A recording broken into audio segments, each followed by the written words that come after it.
The Checkpoints is presented by pharmaceutical company GM Pharma.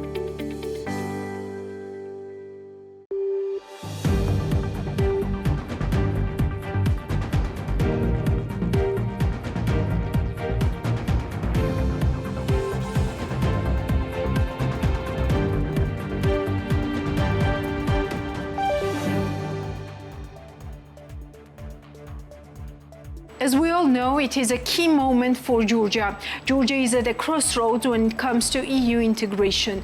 This is why it is extremely important that the dialogue between Georgia and 27 EU member states is as intensive as possible.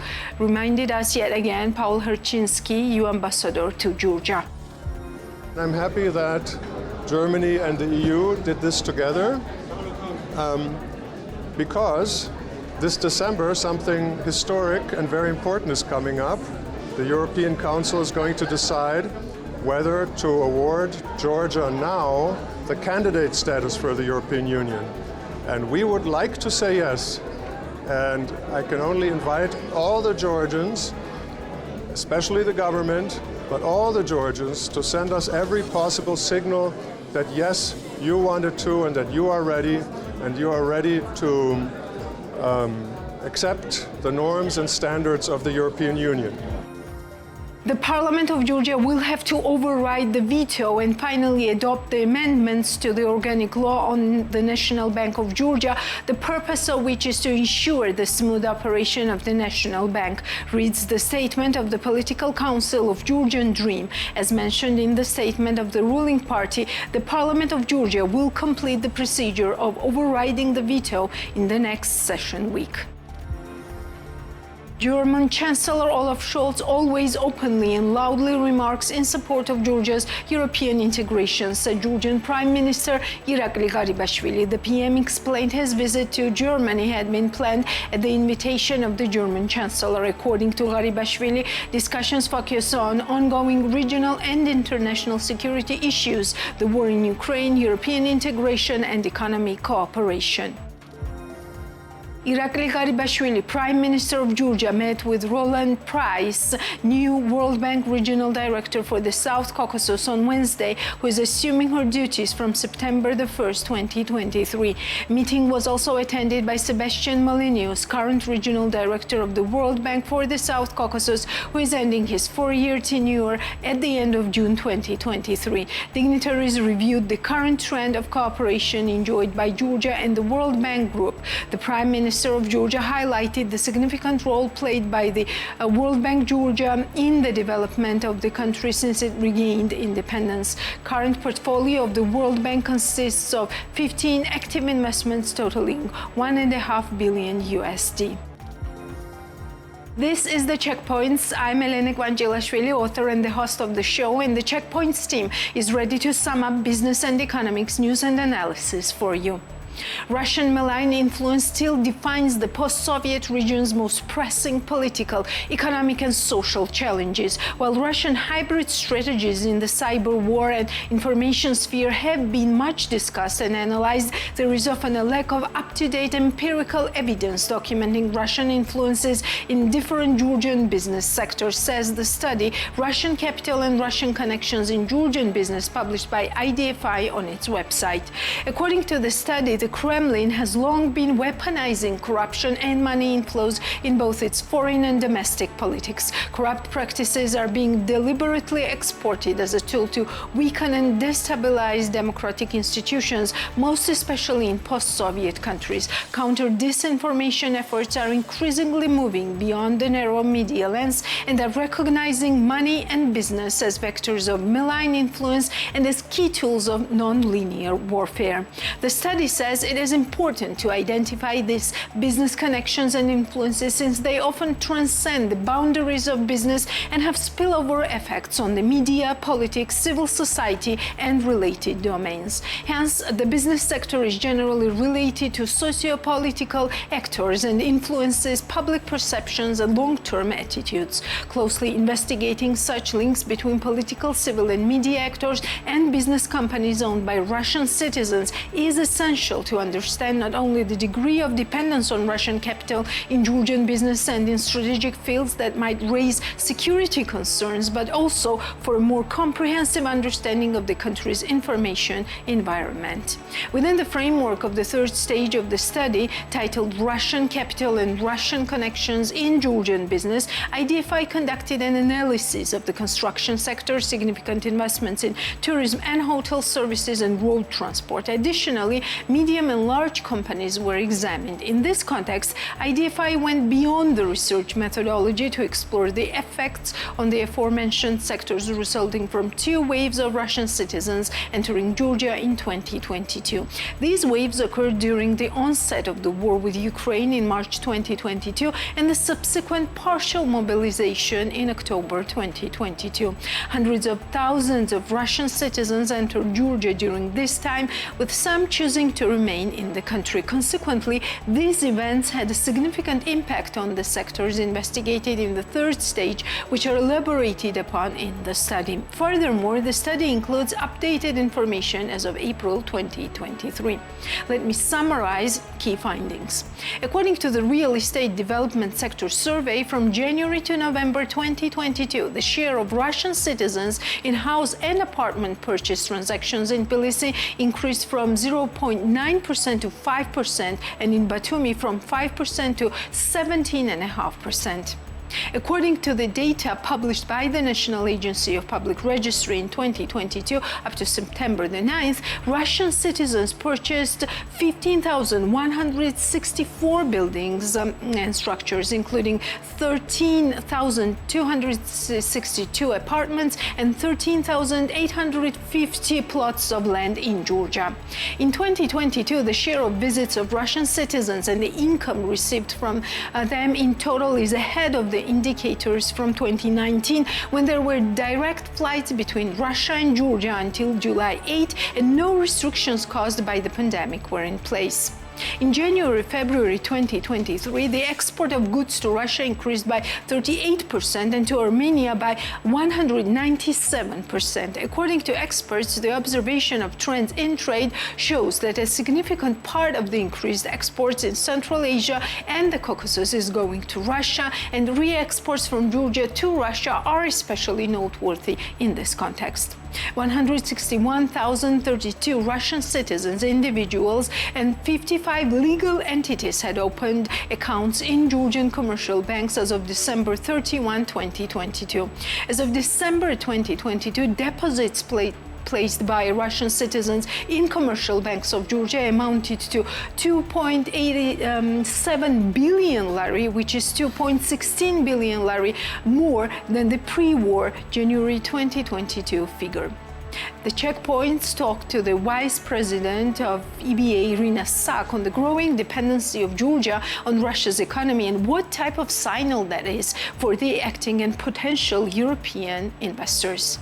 CEO of the Publicis Group Caucasus came to Georgia in 2006 from the Netherlands, and from then established and managed Publicis Group marketing and communication agencies, Publicis Zenit Media, Optimedia, Saatchi and Saatchi in Georgia and Caucasus region. Established Publicis Georgia as a major marketing hub for the CCAR region, Caucasus and Central Asia. She holds a Master of Art and Master of Communication, active within the sales and marketing field for more than 20 years with networking connections and big international experience, providing strategy, consulting and marketing advice and services to the international brands entering the Georgian and CCAR markets, as well as to the Georgian brands for the EU and CEE markets.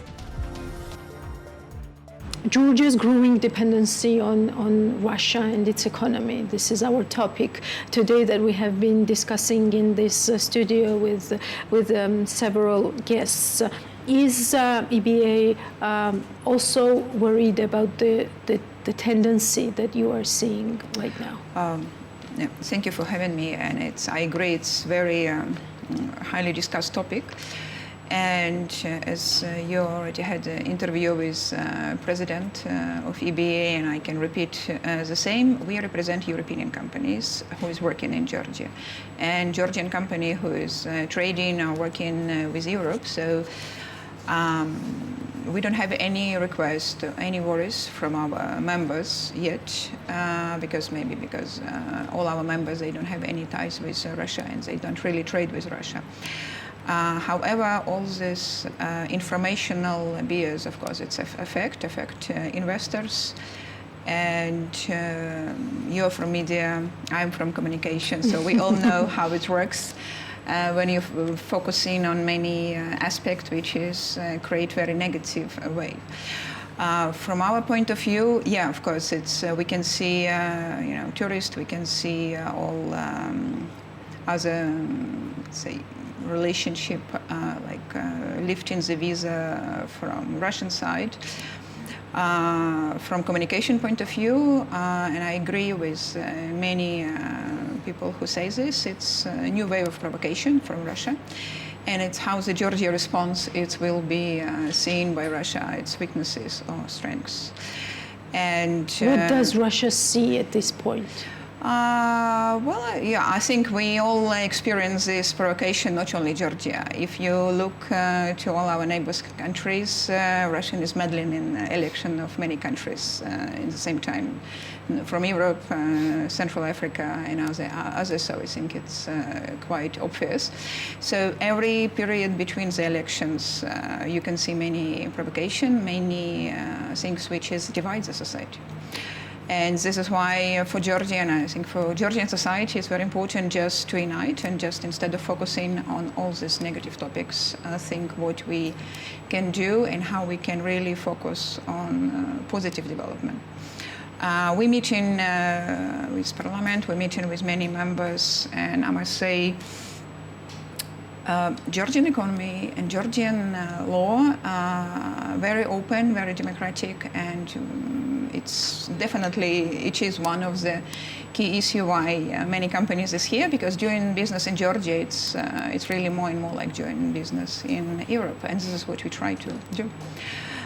So the only thing is that we believe it can be all this positive approach and all the steps when Parliament or government negotiate with European Union, these 12 points, with any other questions should be addressed and should be easily communicated. And this is what is really missing from our point. Yeah, is it? I was listening to you and thinking to myself: is it easy to be in communications during these types, especially dealing with European businesses? And what do European investors and your members get out of the whole picture? Because on the one hand, they are listening to the Prime Minister of Georgia inside and outside Georgia on multiple global platforms, where he says that, for example, we're not part of international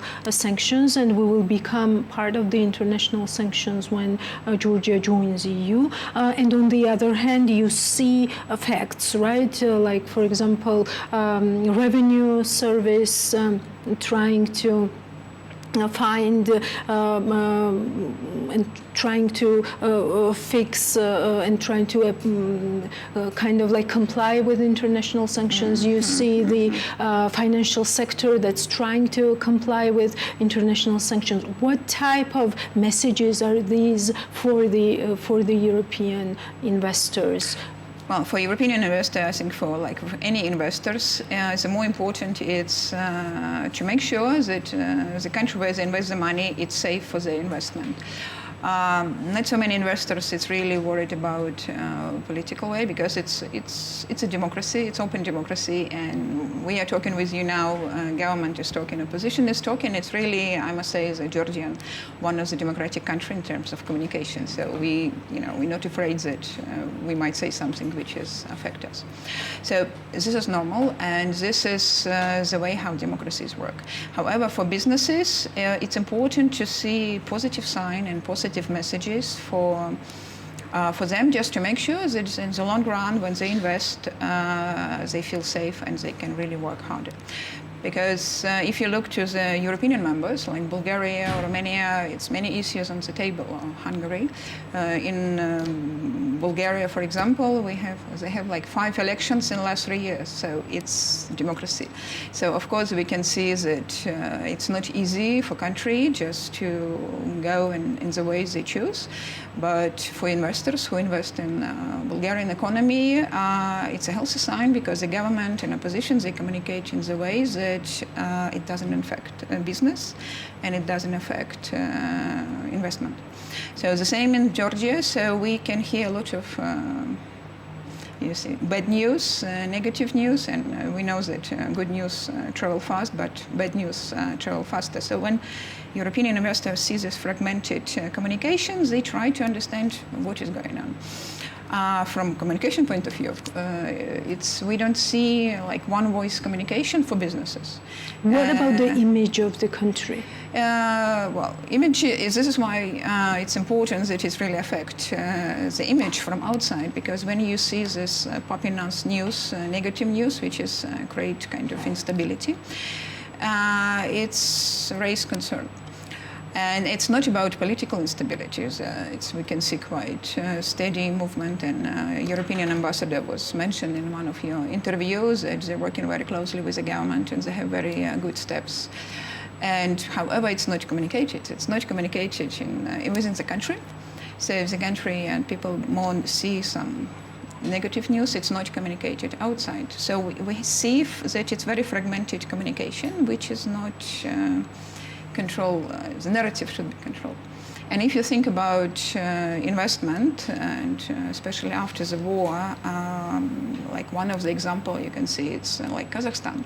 They immediately built campaign to bring all the investors who live in Russia, all European companies or American companies, to move to Kazakhstan.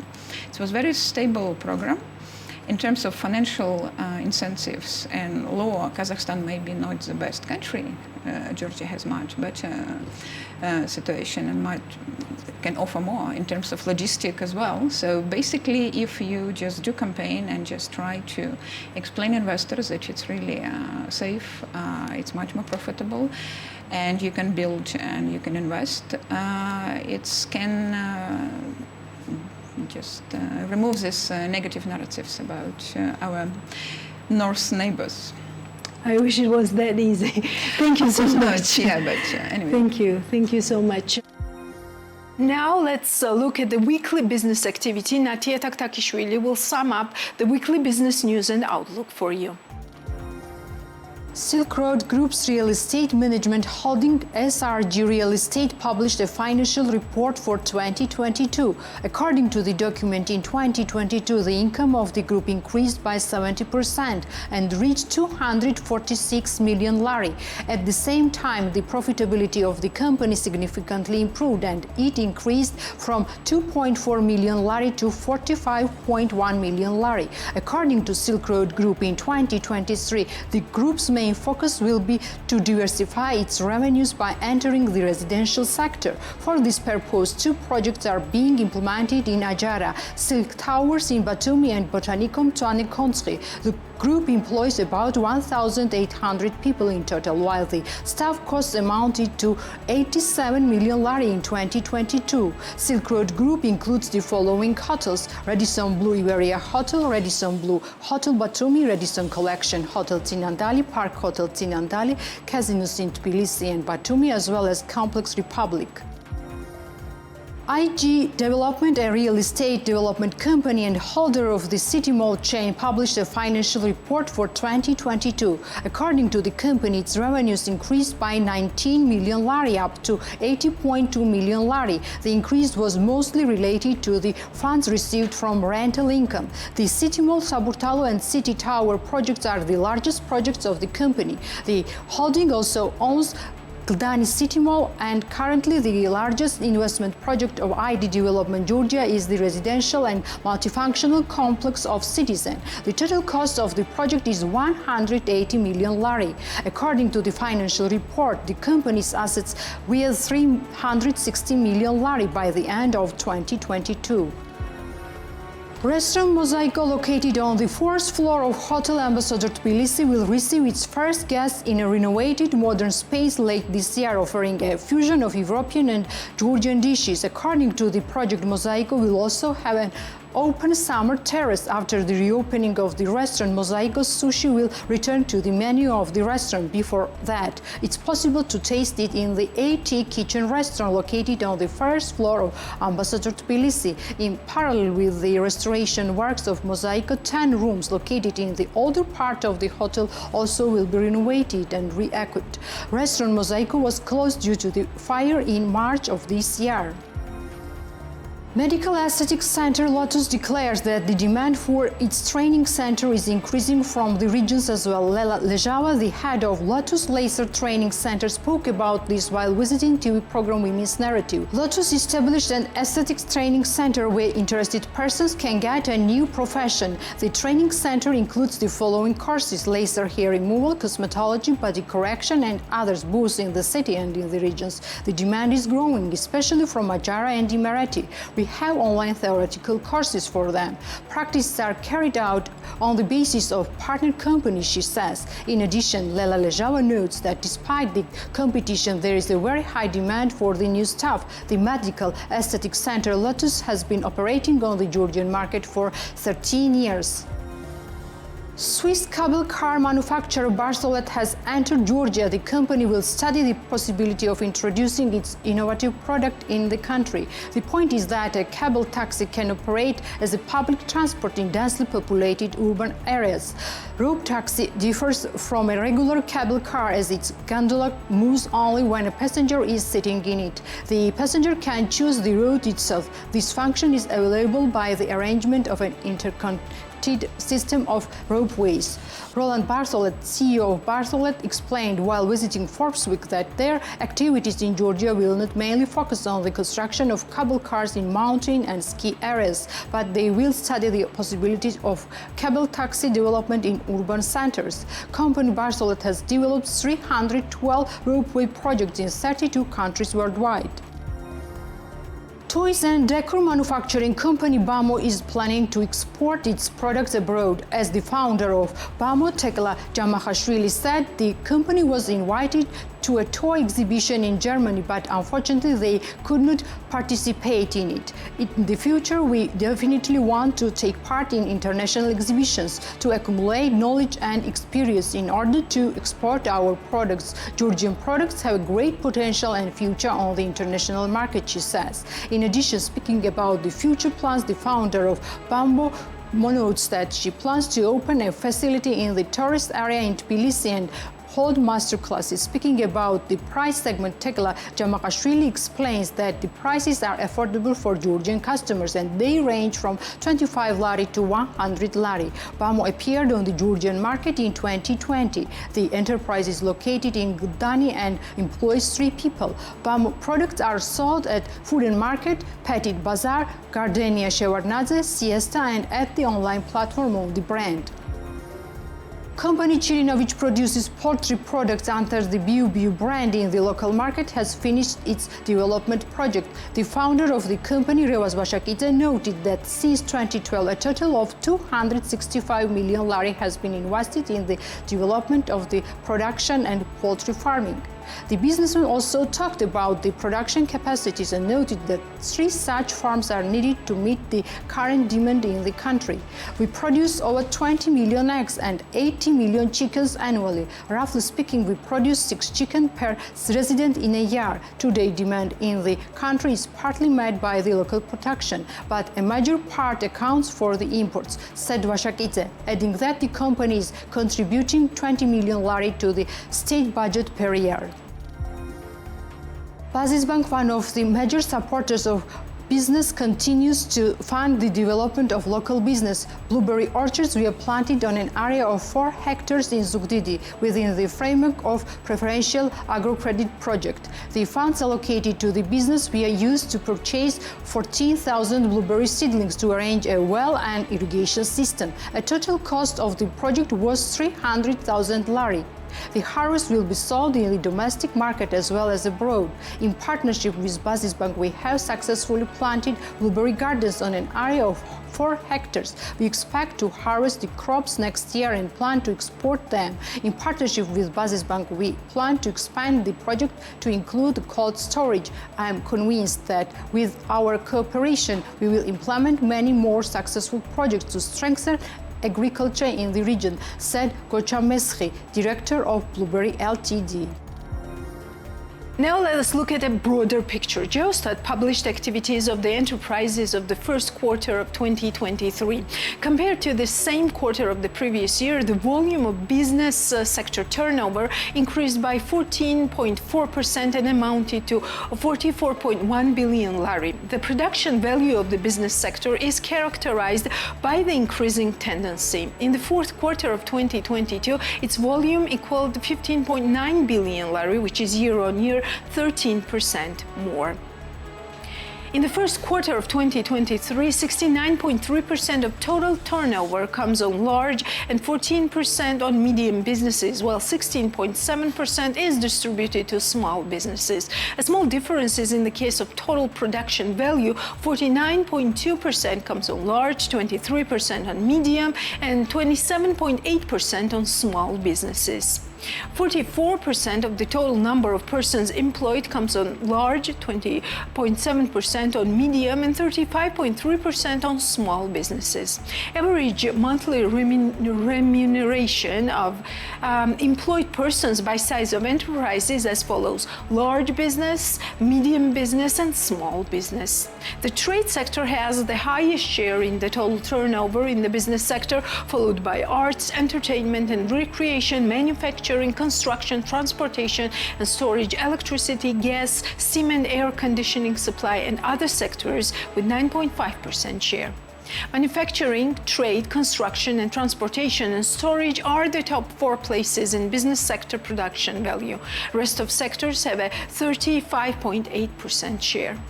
Trade, manufacturing and human health and social work activities are leading in the business sector by number of employees. However, enterprises engaged in transportation and storage, construction activities, information and communication and accommodation and food service activities also have a significant share.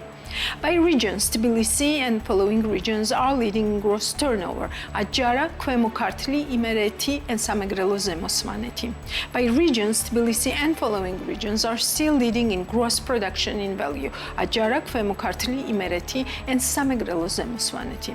Number of employees by regions is distributed as follows: Tbilisi, Adjara, Imereti, Kvemo Kartli, Samegrelo Zemosvaneti, Kakheti, Shida Kartli, Mtskheta Mtianeti, Samtskhe Javakheti, Guria, Rajaleçhumi, and Kvemo Svaneti. Let us now check on the weekly economic news and outlook. According to Prime Minister Irakli Garibashvili, in April, Georgia had an economic growth of 7.5% and the dynamics in all financial sectors are very positive. As Irakli Garibashvili pointed out, the government meeting, the main determinant of the growth is peace and correct policy pursued by the government.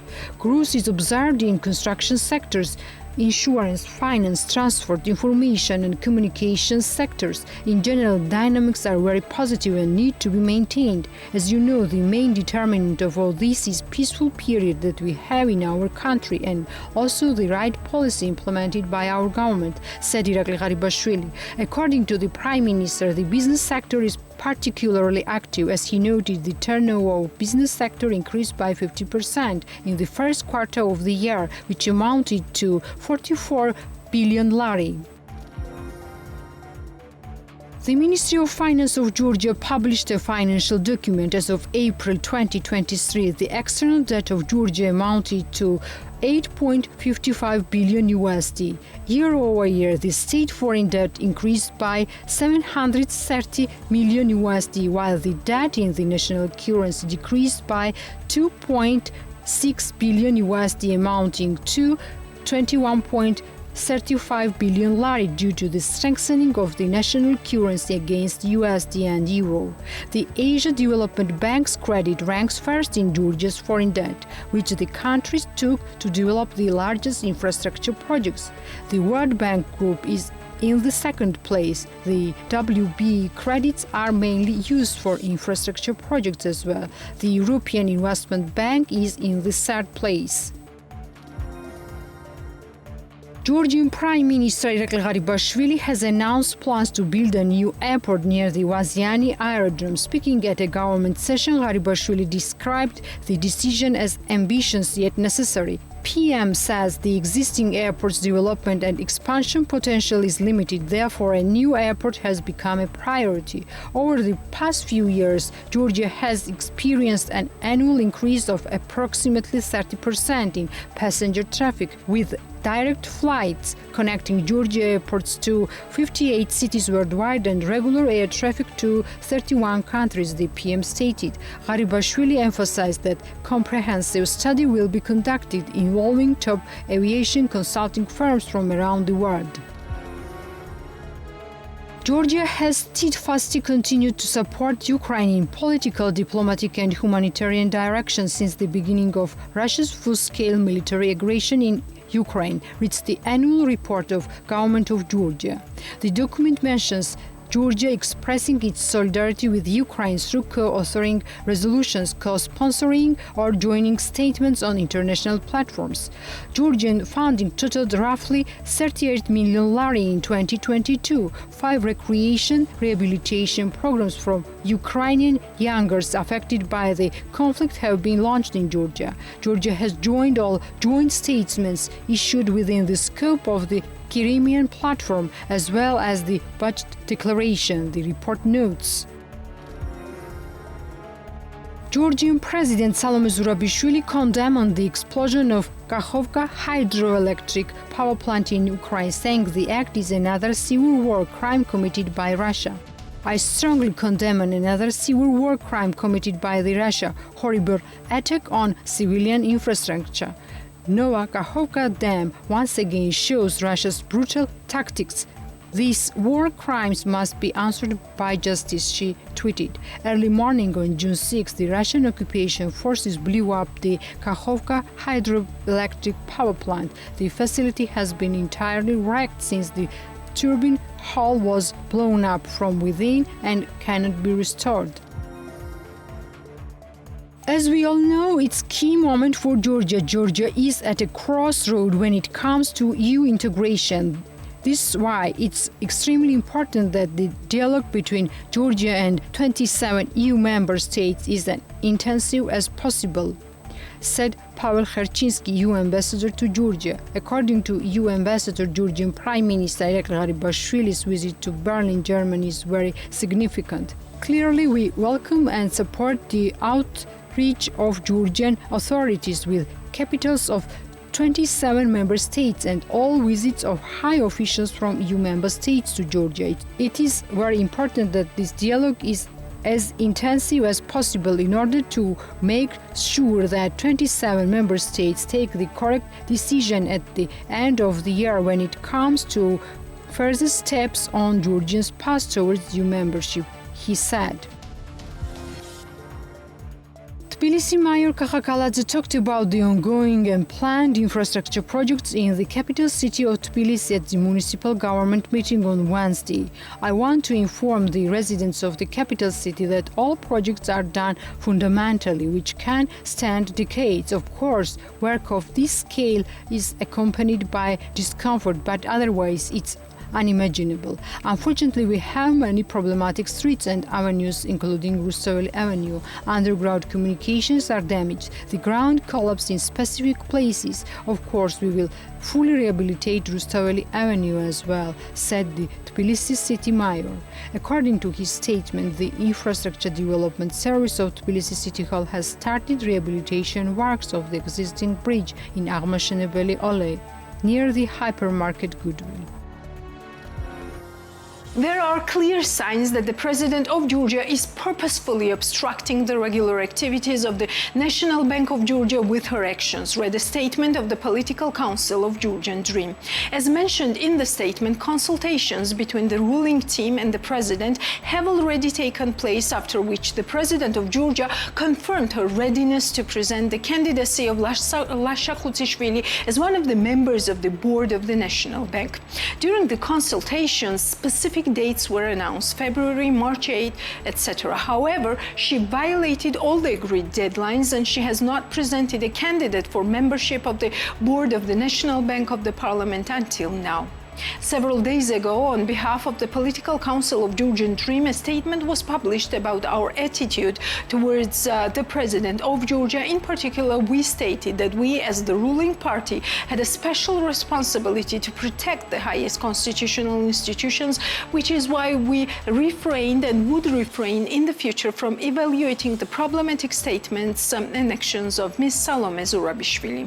However, we would like to point out that the ruling party bears equal responsibility for the protection of the President of Georgia and other state institutions and ensuring their proper functioning. Therefore, it is our duty to take appropriate measures when specific actions of the President of Georgia threaten the proper functioning of other state institutions. We would like to remind the public, and due to the actions of the President of Georgia for a long period of time, there was a problem with the timely performance of the tasks of the Ministry of Foreign Affairs. At the same time, there were obstacles to the implementation of the country's foreign policy, which, according to the Constitution of Georgia, is the exclusive authority of the government of Georgia. In particular, the president refused to appoint specific persons nominated by the government of Georgia to the highest diplomatic positions, despite the fact that the Constitution of Georgia gives the president only legal discretion in their appointment. Ms. Salome Zurabishvili appointed the relevant candidates to the highest diplomatic positions only after the Georgian government filed a constitutional lawsuit with the Constitutional Court of Georgia, read the statement. According to the statement, the president's open support for the sabotage by the opposition is completely unjustified and unacceptable from the point of view of state interests. The Parliament of Georgia was forced to revise the flawed sabotage-encouraging rule for electing the CEC chairman and members in order to make the proper formation of the CEC possible. The ruling team will not allow an institutional crisis in any state institution and will take care of the proper functioning of each constitutional body. This is the responsibility of the ruling team to our state and Georgian voters, read the statement of the ruling party. Lasha Khutsishvili is appointed the Minister of Finance of Georgia from April the 1st, 2021. In the period from February 2014 to April 2021, he was the Deputy Minister of Finance of Georgia. From July 2016 till today, he has been a member of OECD G20 of the steering group of the inclusive framework of BEPS, Base Erosion and Profit Shifting. From January 2013 to February 2014, Lasha Khutsishvili took the post of the Director General of the Revenue Service of Georgia. In 2008-2013, he worked in Ernst & Young LLC Tbilisi office, tax and legal. In 2007-2008, he was a member of the Council of Tax Resolution, Ministry of Finance of Georgia. Lasha Khutsishvili graduated from the European High School of Management, Tbilisi ESM, and Preston University, majoring in business administration. The presidential administration confirmed that Salome Zurabishvili was considering the candidacy of the Minister of Finance of Georgia, Lasha Khutsishvili, as a member of the NBG board. In response to the ruling party's accusations, the presidential administration announced that the activity of the National Bank of Georgia is not affected. The president's parliamentary secretary, Georgi Mskhiladze, emphasized at a recent news briefing that the duties of the NBG president are being performed by one of the most qualified, experienced and professional persons, and that the process of appointing the NBG president will not be delayed. The NBG board can present the candidacy of the head of the bank already today. The selection process of board members initiated by the president is not related to this presentation and does not hinder anything, he said. Regarding the nomination of Lasha Khutsishvili, the incumbent finance minister, as a member of the NBG board, the parliamentary secretary clarified that the president president really considered his candidacy and believed that his professionalism, experience, and qualifications met the criteria. However, one of the most important criteria, candidates' independence, raised questions which were reinforced by the government's categorical demand to nominate Lasha Khutsishvili. Constant pressure and blackmail on the president, he said, adding that what really damages and hinders the NBG's activities is today's announcement by the ruling party, which finally revealed that the mentioned candidate is the only alternative, not only for the government, but also for the ruling party. What really served and protected the interests of the National Bank was the president's veto, and what damages the reputation of the bank and the country is the threat of the ruling party to override it, he emphasized. Let me remind you what the advisor to the U.S. Ambassador Michael Honigstein told us about the importance of the independence of the NBG when the previous governor, Goba Gvenedadze, was just stepping down. Looking at inflation as the main challenge for today, and we see that this was the first time when in the polls Georgians said that inflation is number one issue for them. Inflation has surpassed poverty and employment or unemployment as the main national issues. Do you think NBG has done enough to keep inflation close to the target, because target is 3%? This is a very big challenge. It's one that our country is also struggling with, how to deal with inflation as both COVID and now the war has disrupted international supply chains. So it's very hard to say how to deal with it, what's the best way forward. I think the important thing is, again, to just focus on how, for the long term, do we build things? In terms of the National Bank of Georgia, they are an unheralded asset for Georgia. I know that all of the decisions aren't always popular, but Georgia has greatly benefited from their steady hand on the wheel through COVID and through now the war, resisting the temptation to deliver some short-term gains that would hurt Georgia in the long term. One of the reasons why the ratings stayed stable and they were so positive was because the international financial institutions have such faith in the National Bank of Georgia keeping a firm hand on the wheel. So is inflation much higher than target? Yes. Is that true in a lot of places in the world? Yes. But they've kept the reserves high. They've been very careful about making sure they can pay down debt when they have money. The lari is incredibly high against the dollar, even as the dollar is incredibly high against other currencies around the world. Obviously, that carries good and bad with it, like anything. But I would say that if you're going to start to look at why Georgia is actually in as solid a position as it is right now, you would have to put the National Bank of Georgia near the top of that. On March the 2nd, NBG will have to have a new president, as you know. And you just mentioned the independence and the importance of independence of this institution, especially in light of 12 conditions that we have from the EU that deal mainly with checks and balances problem that Georgia unfortunately has at this point. And you already mentioned court system and judiciary system in Georgia and its challenges. What type of president should NBG have from your standpoint? And would it be wise to nominate someone who's like acting in government right now? Would that undermine this independence type of issue? I mean, you're right to raise the new president of the National Bank, because the whole world, at least the whole business world and the economic community, is going to be looking very carefully at that. Because even though Georgians may not realize it, I can tell you that businesses and banks and the international financial institutions do realize what asset the National Bank of Georgia has been through some very, very difficult financial times. And so whoever is appointed, people will look, are they independent? Are they going to be able to stand up to political pressures and pressures from the business community, who are also often looking for short-term gains, to make sure that Georgia's economy remains solid for the long term? Obviously, are they a professional? Do they have skills? Georgia has a lot of very strong economists who are independent and very experienced on the world stage. So there's plenty for Georgia to choose from. But the important thing is to have somebody who is unquestionably qualified and doesn't even have the appearance of political influence, so that Georgia can keep the same level of confidence.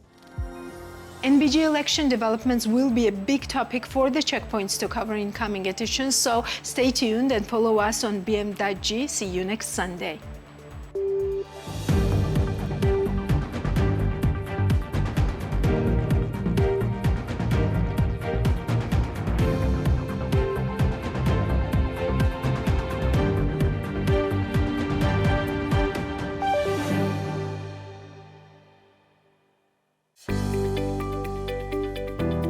The Checkpoints is presented by pharmaceutical company GM Pharma.